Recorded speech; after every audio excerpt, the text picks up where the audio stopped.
இந்த ஆட்டத்தை நான் ஆடி காட்டல, நான் பிரபாகர மாநில எழுதி நடத்தி காட்டுவேன். நம்பியிருந்தாங்க சும்மா அப்படியே பேசிட்டுருவாங்க. சரி, எனக்கு இந்த நிலம் அதிகாரம் சிக்காம போகாது, நான் விட்டு போறதா இல்ல. அன்னைக்கு மாட்டினேன்னு வச்சுக்க, கெஞ்சன நீ என் நரிமணம் பெட்ரோலை தூக்கிட்டு போயிடுவேன்.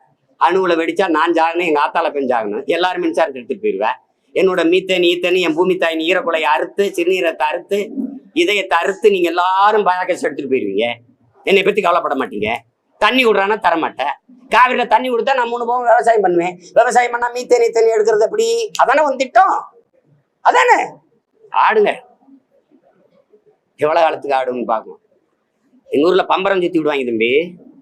முதல்ல வேகமா சுத்தும், அதுக்கு ஆணி கீழே இருக்கு, தரையில ஊண்டி இருக்குன்னு நீ கண்டுபிடிக்க முடியாது. சுத்தி விளையாண்டு பாரு. நாங்க வந்து சுத்தி பம்பரத்தை சரியா வச்சிருப்போம், எச்சியை தொட்டுக்கிட்டு ஆக்கர் போடுறதுக்கு. அவர் அப்படியே சுத்தி சுத்தி சுத்தி சுத்தி தலை சுத்தி டப்புன்னு விழுவாரு. ஒரே அடியா போடுவார், 2ஆ தெரிச்சு ஓடும் பம்பரக்கட்டை. அது மாதிரி நீ ஆடி விழுகும்போது மண்டையில 2ஆ போடல, நீ பாத்துக்கிட்டே ஆக்கர் போடுவேன். நான் சும்மா உட்காந்துக்கிட்டு ஆளுக்கு சேட்டை பண்ணிக்கிட்டு. நான் முதல்ல உங்ககிட்ட தம்பி நீங்க கேட்டதுதான் சொல்றேன்.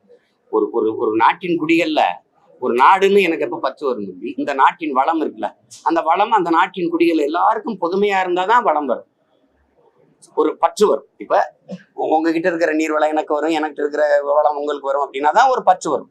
உங்களுடைய நீர்வளம் உங்களுக்கே அப்படின்னா என்னுடைய நிலத்தின் வளமும் எனக்கே தானே, அப்படித்தானே பார்க்கணும். இப்ப என்னுடைய நெய்வேலி பழுப்பு நிலக்கரியில உற்பத்தி செய்யப்படுற மின்சாரம் எனக்கே இருக்கா, எல்லாருக்குமா இருக்கா? எல்லாருக்குமா இருக்கு. எனக்கு தடையற்ற மின்சாரம் இருக்கா? நான் இருட்டுல இருக்கேன்ல. சிற்றூர்களை 24 மணி நேரத்துல 4 மணி நேரம் கூட மின்சாரம் முழுமையா கிடைக்கல. அப்ப நான் இருட்டுல கிடந்துட்டு என்னை சார்ந்த மற்ற இனங்களுக்கெல்லாம் இந்த நிலத்துல மின்சாரத்தை பகிர்ந்து கொடுக்குறேன்ல, அப்படித்தானே நீ எனக்கு நீரை கொடுக்கணும். அதை ஏன் கொடுக்கல? எனக்கே பத்தலைங்கிற வார்த்தை சொல்லியில. அப்படி நானும் எனக்கே மின்சாரம் பத்தலைன்னு சொன்னா எப்படி இருக்கும்? தேசம் எங்க ஒற்றுமையா இருக்கும், இறையாண்மை எங்கிட்டு இருக்கும்?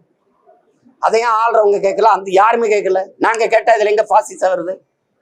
ஏண்டா நீங்கெல்லாம் கெட்டிக்காரங்க, நாங்க ஏமாளிகளா? நீங்கெல்லாம் அறிவாளி புச்சாலியே, நாங்க பைத்தியக்கார பயிலா? எப்படி இது?